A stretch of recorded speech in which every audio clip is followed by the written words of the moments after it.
Well, here I am at level 9. I have created all of my different types of spaces.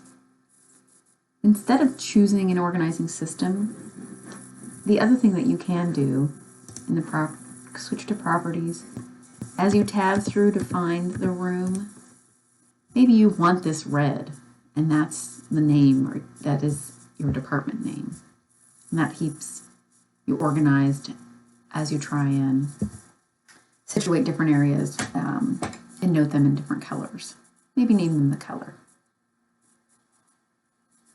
So let's continue on. I've split my screen so that you can see what I'm about to do on the left-hand side while I do this in Revit. So once we've given everything a department name, we're going to go to color schemes. I created a keyboard shortcut, right? I do that by KS, typing in color schemes, and assigning COSC. I can find this through the ribbon as well, but I like using keyboard shortcut commands so that I don't have to remember where things are in a ribbon. I'm going to type in COSC, and here the edit color scheme arrives. You will need to change the category to rooms, and then we're going to go into the different departments. What you're going to do, because you've created the department as the color, you're going to click down to department and then change the colors here as they respond to what you'd like to use in your plan.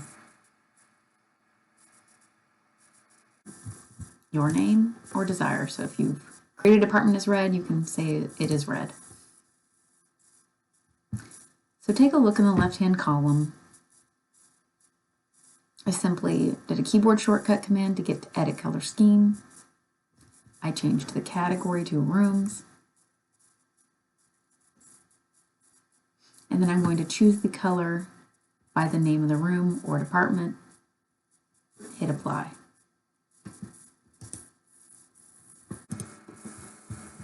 Now I want those colors to show up. So I'm going to go into the properties bar. At the top under graphics, we see a line called color scheme. I'm going to click the none bar, change the category to rooms, click the department, say OK, and my plan shows color. If I want to have a color legend, my bar is squished here. I'll open it up. You're going to go under the Annotate tab, Color Fill Legend, and then you have a simple legend of items on this level. Let's go to a different level. Let me check level 5 and add color just to make sure that all of my different colors are showing up. Again, Properties bar, Color Scheme, Category Rooms, Department, OK, and a color legend. Great. The other thing that you can do, of course, if you don't feel like creating a legend but want to add color to the floor plans only in that view, you can do a filled region, FR. I'm just going to create a simple box and check mark. Take a look when I select that in the properties bar. If I click on the drop-down menu, you see that you have many different types of hatches. Let's create a color here by editing type, duplicating, let's say green. We can go to foreground pattern color, select the green,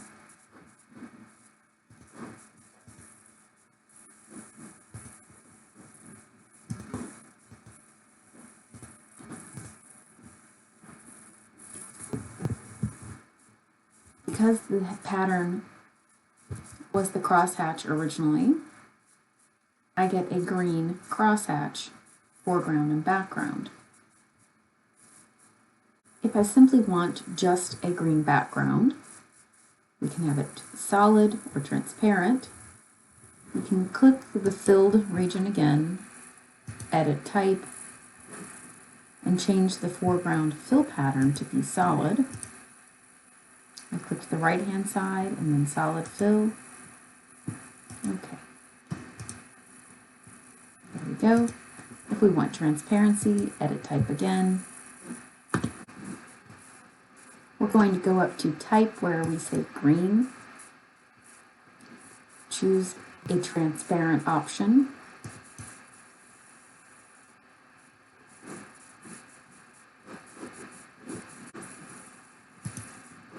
That changed our solid fill. Change it back to solid. Okay. And now we have a box that we can color per view and still see what's below. Now I'd like you to spend some time creating your city, maybe a few hours here and there over the next week. And then we're going to take a look at, do we want to locate this in a specific site? Eventually we're going to link them all together, but I'd like you to use another tool in Google Earth to understand how you can import and understand sites that you might build on. And then we're going to create a set of drawings that you would see in a typical architectural office firm so that we can explain how you might build your city. What I'll show you next are some options that you might use in order to create your invisible city. We're going to create mass forms. If you'd like to create mass forms in a different way, you can look at this in-place mass model YouTube video. That's how I created the bell-shaped roofs you'll see in my invisible city. Within that, you'll have to create additional elevation levels in order to create mass in place. And then I'll walk you through creating subregions, which you can use to paint differently as water or sidewalks. I don't paint in this video, but this divides the topography so that you can change the color or height level as it relates to the pads. And the pad, that's similar to what we did in SketchUp when we draped, and it allowed us to push-pull certain areas of a topography to be a foundation deep in the ground or above ground. And then we'll take a look at solar studies and shadows. I'll go through the graphic display solar studies and shadows, but you might want to look at locating your project somewhere in the world so that in a future project you have your site oriented correctly to get the proper shade. And that video link is below. To create a model in place, we're going to type in keyboard shortcut command, component, CM. This brings up different furniture components and families, but we're going to model in place. I'm going to go down to furniture. I'm going to model in some stools.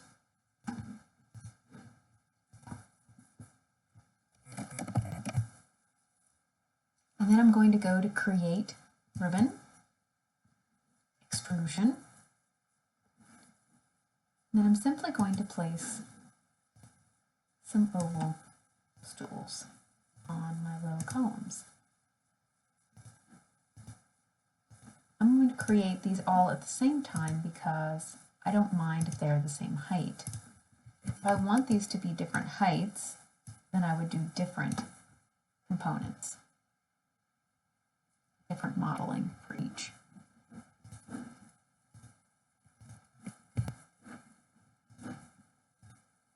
So I'm just trying to hit every column.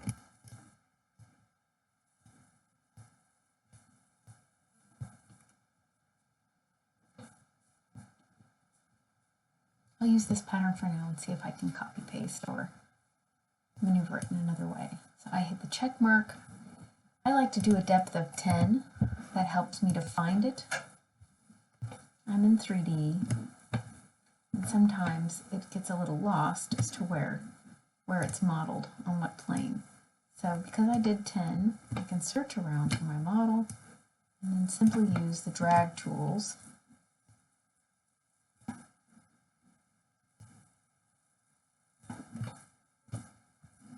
in order to create small stools that cantilever off of the low columns.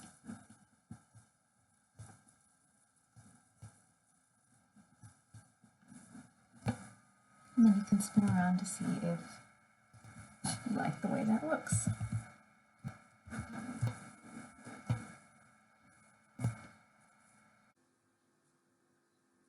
As you continue to develop your city, you might have some concern about height. You can go to your home if you're living in a hilly site, or we can reference Fairmont State. So if you've ever walked from Locust Avenue, right, the entry to our campus, up to the football fields, you'll know that that's quite a hike. So you can understand how that feels to walk, maybe even drive. Imagine, and you can set a person down on Locust Avenue and look up, what that height is. Well, Google Earth gives us a clue. So as I have my cursor over Locust Avenue, look in the bottom right-hand corner of my screen where it says 990. As I move up and over campus, that elevation mark changes as well. So here we are about 70, 80 feet higher than Locust Avenue if we're outside of engineering technology. And then here we are at almost 1130, right? Almost 140, 130 feet above Locust Avenue. So using that helps you to determine the scale of different heights. As the city begins to develop, you may want to manipulate the site. So we're going to look at what a subregion is and what a building pad does. So I already have two examples shown here, and I'm going to draft them together with you. So a subregion allows you to draw lines that cross a topography similar to the trace function in SketchUp. And the building pad will allow you to place a floor level that is above grade or below grade, but it creates a void in which to place a space. If the city that I've drawn is getting a little complicated and I'd like to hide it, you can grab it all in Element Hide, or we can use the section box tool. So in my properties bar, I'm going to select section box, and you'll notice that a large box appears on my screen. To organize the height, I'm just going to go down to the level of my site. I'm going to touch the front box that aligns the elevation so that when I use the drag tool, I understand where it is hitting on my elevation. So that allows me a cleaner look at the site as I manipulate the site. I'm going to go to top view, which is a roof plan, and look down. I'm then going to go to the site level and work on the subregion and boundary, building pad boundary here. So in the Massing and Site tab, we're first going to look at the subregion. Let's say that you want a sidewalk or some sort of distinction on the topography. I'm going to click subregion, and then I'm simply going to draw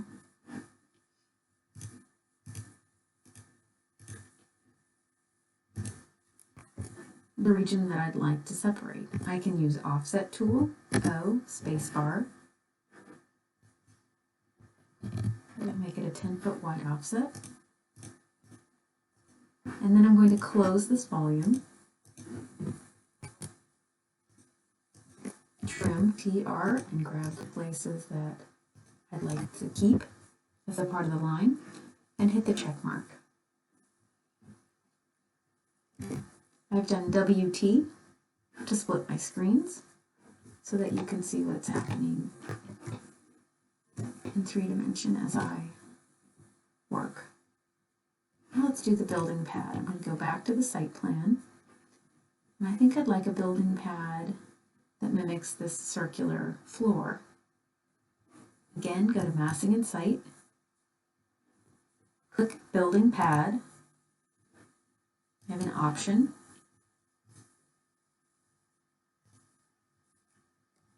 I made an 8-foot radial circle and hit the check mark.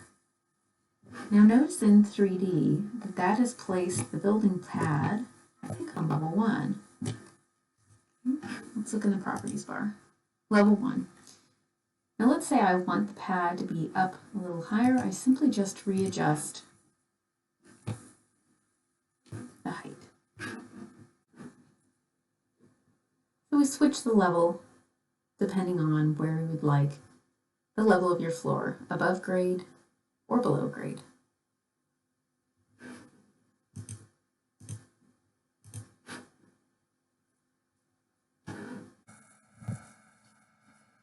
I'd like to look at shadows in 3D and then see how I might want to show a cover image for my project.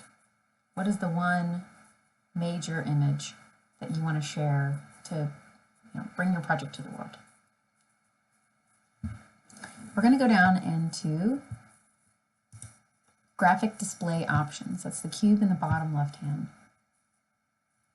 And we're going to go click on the top button, and then I'm going to expand each of the displays. So we have shadows, lighting, exposure, background, etc. When I'm changing different options through the graphic display, I like at least to show the apply button at the base. That allows me to move back or forth without getting out of the command. So for instance, if I want to look at what this looks like shaded and apply, I can do that simply here. So you may go through here and determine which display best represents your project. If you want to cast shadows here,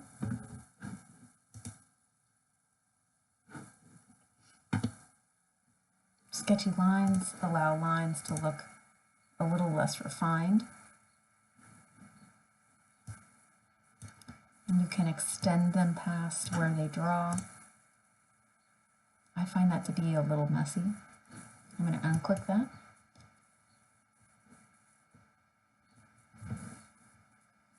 And then lighting. Do you like where the sun is shining? Would you rather the sun be in a different angle?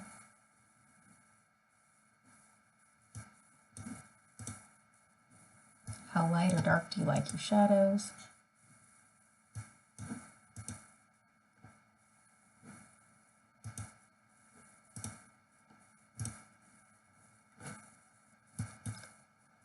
I can minimize some of the upper ones.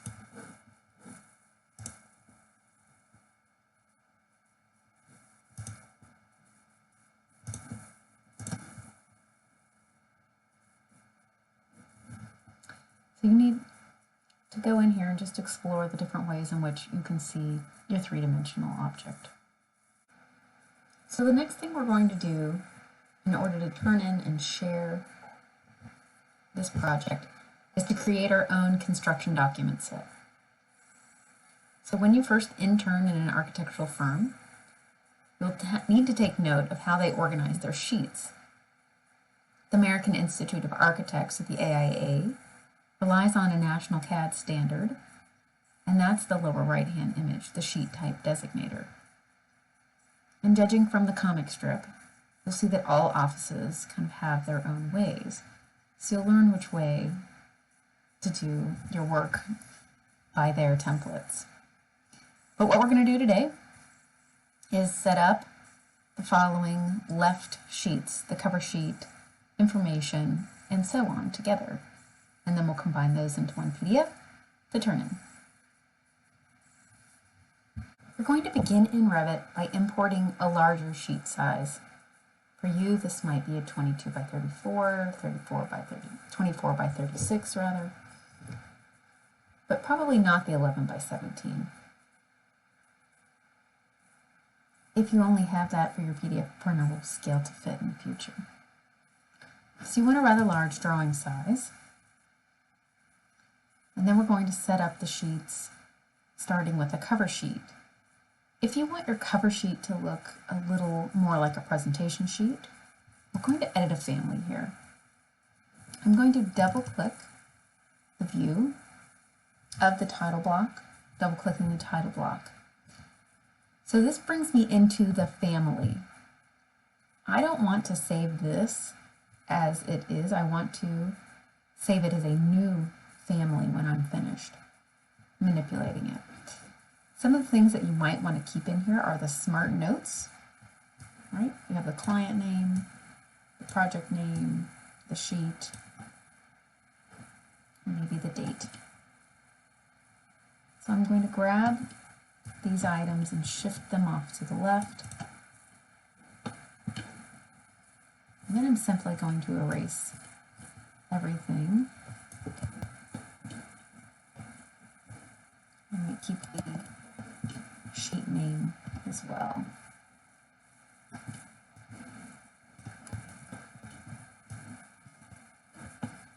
And then I'm going to shift those items back to the right. And I'm going to save as. So File,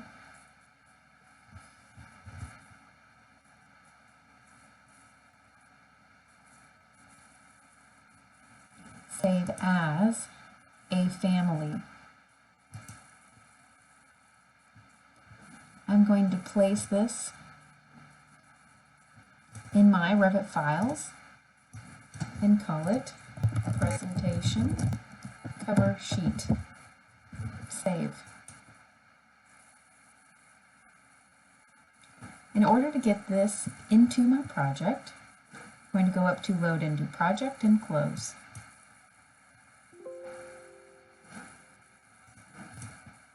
So let's go down to the sheets.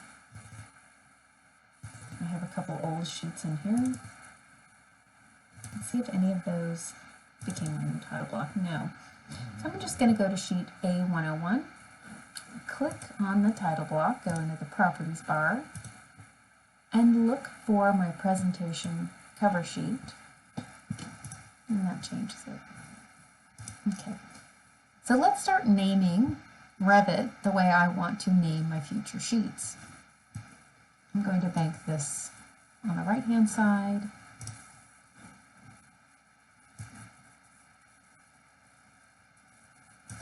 And then have PowerPoint as my guide.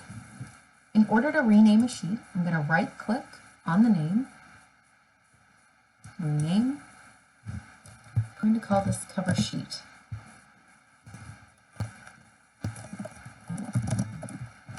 And I like to use all caps when I am working in construction documents. So notice down here, because I kept the smart tags, everything is updated for me. For the issue date, let's put in today's date. For you, this is due April 26th. We can put in that date. I'm only going to set up my sheets first, and then I'll go into what goes on every sheet. So I'll give you some time, and you're just going to view, sheet, load the large sheet. For me, that's a 22 by 34. Once I select it there, OK, that gives me a new sheet here. So you're going to have to do that 1, 2, 3, 13 times. So once you have 13 sheets, you're going to rename them per the left column, and then we'll work at putting drawings on the sheets. Now that I have created all of my sheets, I'm going to go back to the cover sheet. Most cover sheets have a schedule of the sheets that will be in the set, and we haven't worked with schedules, so let's put one on this sheet. So I'm in the View tab, and I'm going to look for Schedules, click it to have the drop-down menu. Then I'm simply going to go to Sheet List. We need to put in to our schedule what we want to show up. So let's go down through this list and decide which ones belong in our schedule. Normally, I just have the sheet name and the sheet number, so let's look for those.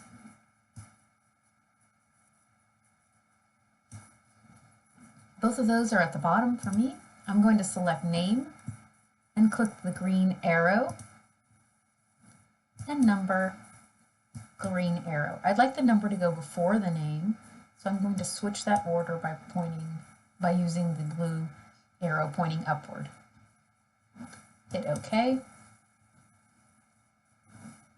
And our sheet list comes up. And then let's go into our project browser. What you will see between Sheets and Legends now is a drop-down menu for Schedules, Sheet List. I'm going to pull that on my cover sheet. So I'm going to close out of this view, touch the sheet list to grab and place it on my sheet, maybe the upper left-hand corner. And then, because I want all of the drawings to be on one line, or all the names to be on one line, I pull the tab. Looks like I need to rename sheet A601. Now I'd like a cover image on this sheet. I was in my only 3D view, I'll double click there, when I manipulated the graphic display. I don't necessarily want this to be my cover sheet page. I'd like it to be a still view so that I can still maneuver this 3D view if I need to do any more changes in the model. So I'm going to right click on the 3D view, duplicate view with detailing. That means all of the graphic options will come with it. I'm going to rename this view cover sheet view. And then I'm going to exit out of both 3Ds, grab the cover sheet view to put that on my cover sheet. It is really large. I'm going to double click. I'm going to turn off the section box that's in the properties there. And then notice my crop region, that's CR, right, is the window that I see this view through. I'm going to grab the crop region boundaries. It looks like it's still going to be a little too large. So in order to rescale this three-dimensional drawing, I'm going to double click in the view, touch the crop region, size crop, and just change the width and the height. Maybe I'll make it 29 inches. Okay.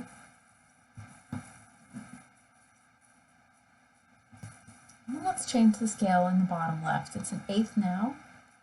What does it look like at a 3/32? Looks like it's going to fit a little better.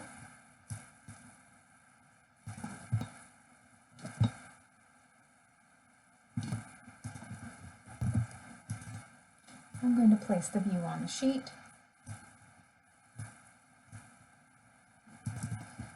Use my crop region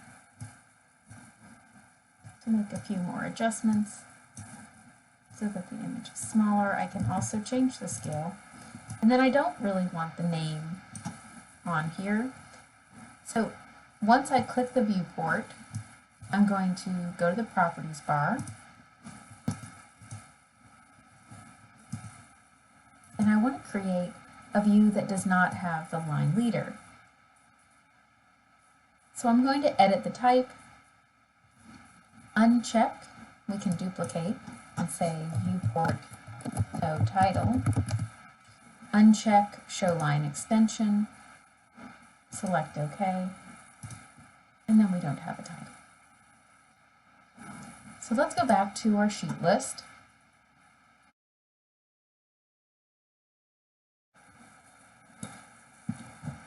I have rearranged my cover sheet a little more.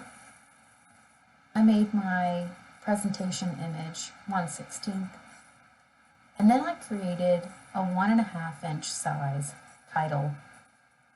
In order to do that, I just type in TX.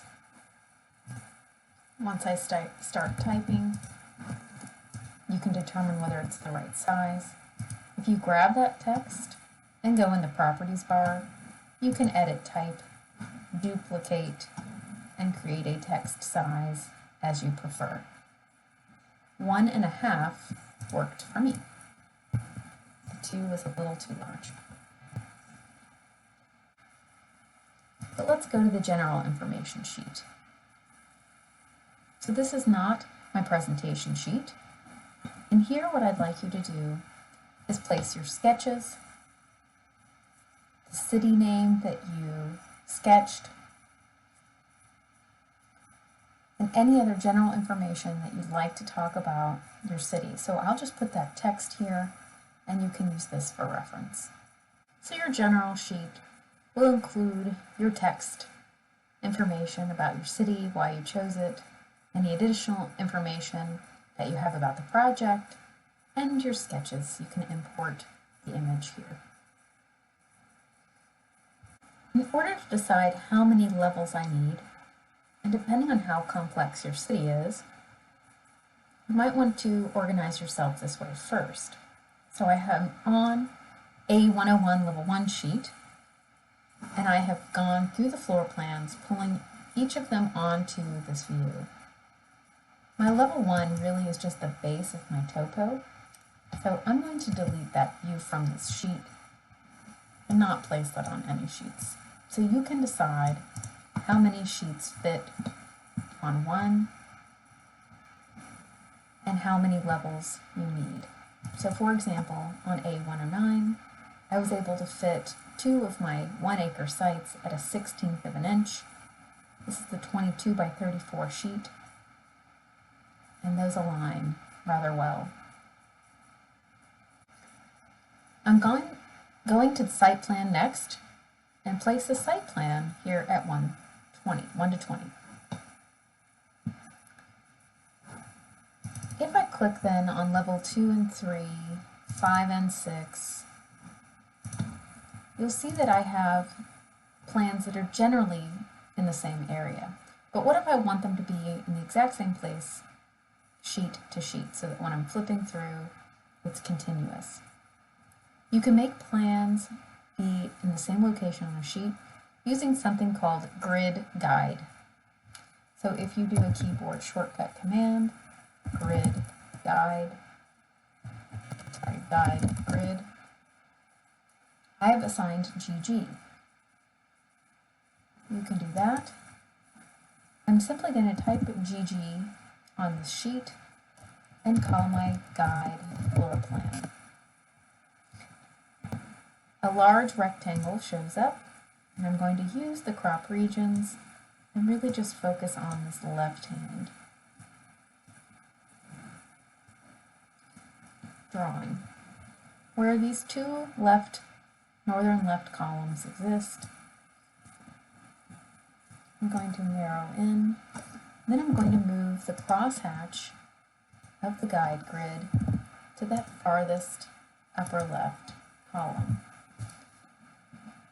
And then narrow the grid in so that I am only seeing 1 crosshatch. Now that's on level 5 and 6.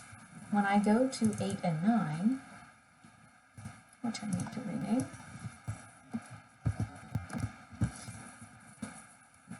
and when I type in guide grid, GG, I want to use the one I just. The guide grid appears. I'm going to grab both of these floor plans because they're aligned, and then move them, MV, to where that upper left-hand column is aligned to the guide grid. So this assures that as I flip back and forth, sheet to sheet, here to here, the plans are arranged in the same location on the page.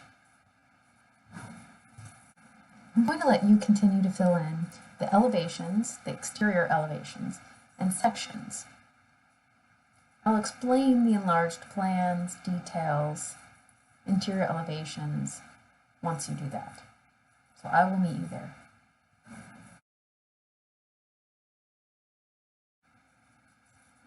Let's say that you will not put anything on some of these sheets and you don't want them to show up in your cover sheet list.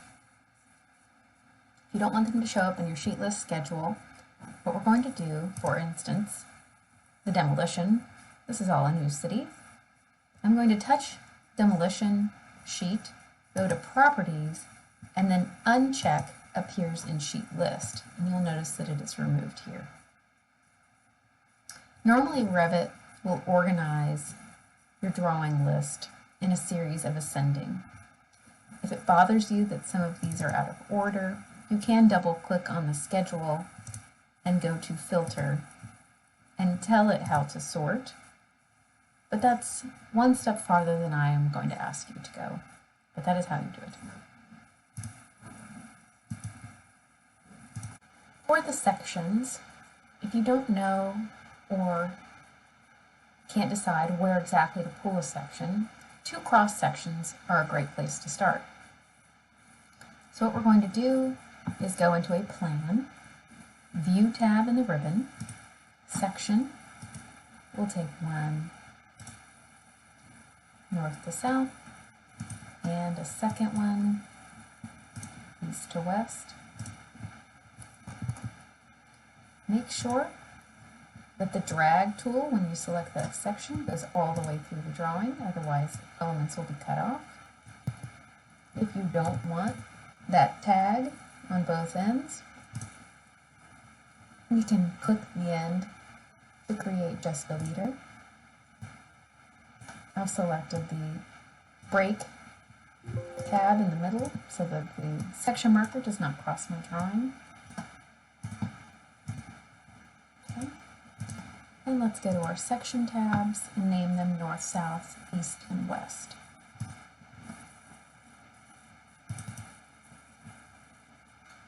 I made the north-south 1 second, so I will rename that north-south section, and east-west for section 1.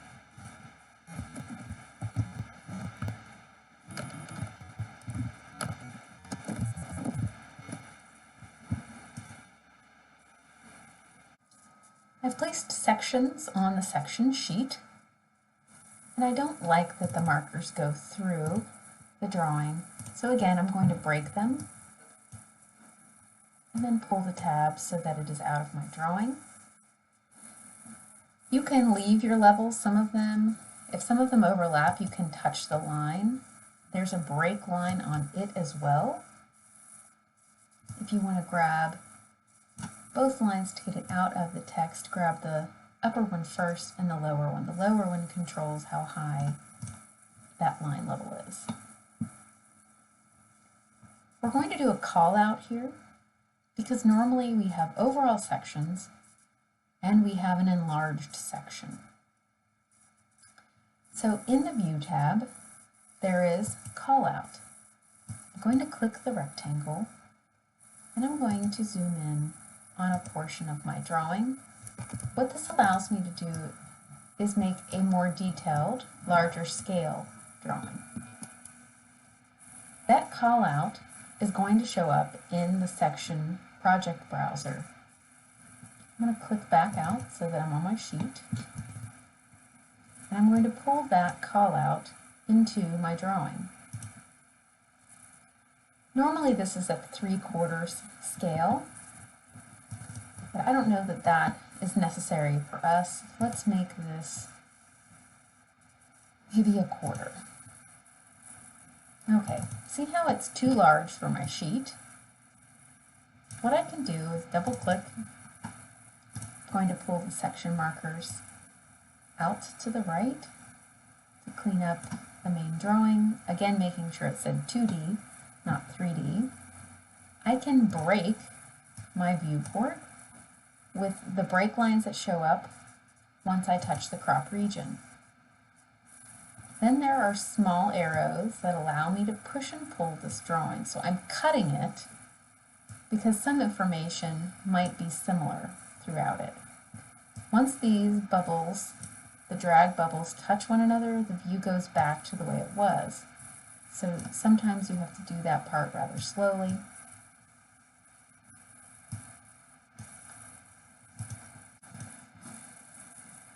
Once the crop region is off, I'm going to double click back and arrange the call out on my sheet. At this point, let's look at what's left of our list. So we've done exterior elevations and sections. Enlarged plans. What happens here is, let's say I'm in the level 5 and level 6 plan, but I want to understand more about what's happening in a certain area. It's the same concept of that detailed call out that we just did for the section. You double click in the plan, call out,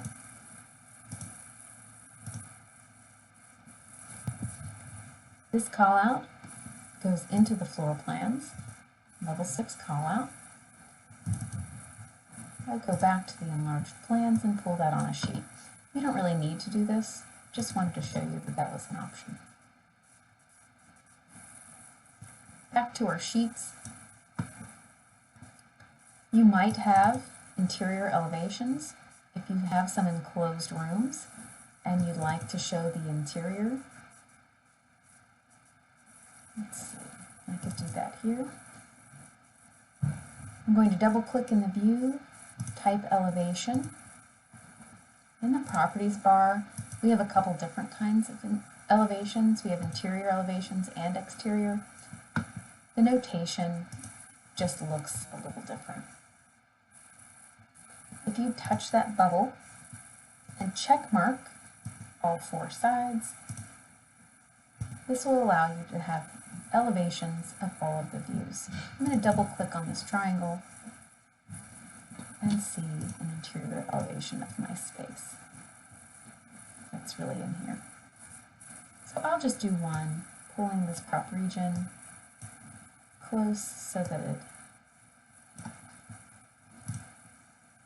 only looks at the interior elevation through the window.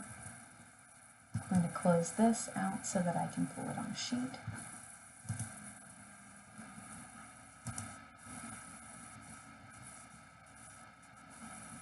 We'll go to our interior elevations and we'll pull the one I just created here. It made 4 of them as I selected those triangles. I'll just pull all of them on this page. There's the one that I cropped.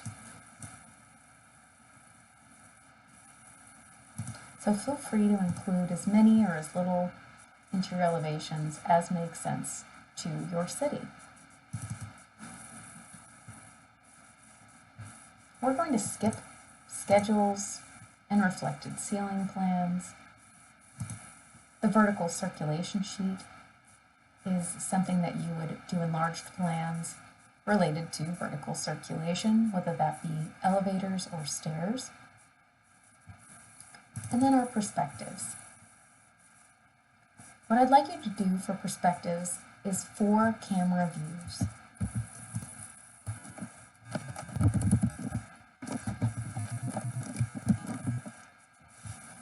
Somewhere in your site, somewhere on your site, you can incorporate those camera views on this sheet. Again, to do that, let's say we're in level 8 or 9. I'm going to double click here, type in CAM. We have a camera. You select a view, and then that view is created. As 3D view number 1, I'm going to collapse floor plans and open 3D view number 1. And then we simply drag that on our perspective sheets.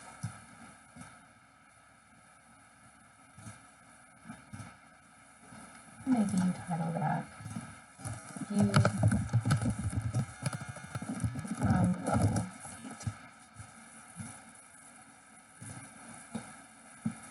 8. Okay, at this point, we have all our sheets if you can.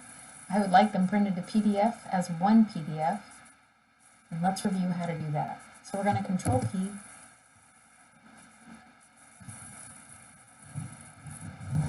I'm going to switch this to my Microsoft Print PDF, whichever one that is for you.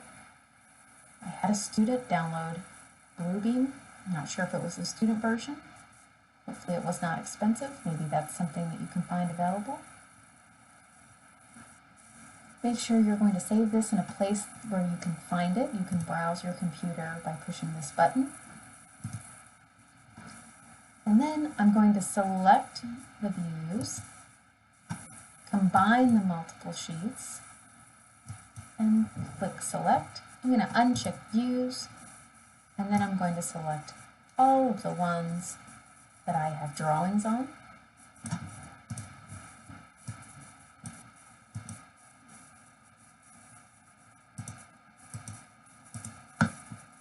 Hit OK. No. Let's make sure our setup is correct. It defaults to letter. Again, I'm not sure what your at-home options will allow. My sheets are the ANCD 22 by 34, and I'm going to zoom to 100%. If I scale, it will make them smaller. So you may have to fit to a page, selecting an 11 by 17 or whatever is the largest that you have at home. Zoom 100, OK, hit OK, and this will provide a print with a combined PDF. Once your PDF set is made, I'd like you to go through each sheet just to make sure everything's clear. In my example, following the lecture PDF, are the sheets as I would like you to set them up with some notes about how you might clean up your set before turning them in. So take a look through those. Those will also give you a nice list and guide for what sheets I'm expecting. So I will clean up the Revit submission, provide that at the close of this lecture PDF,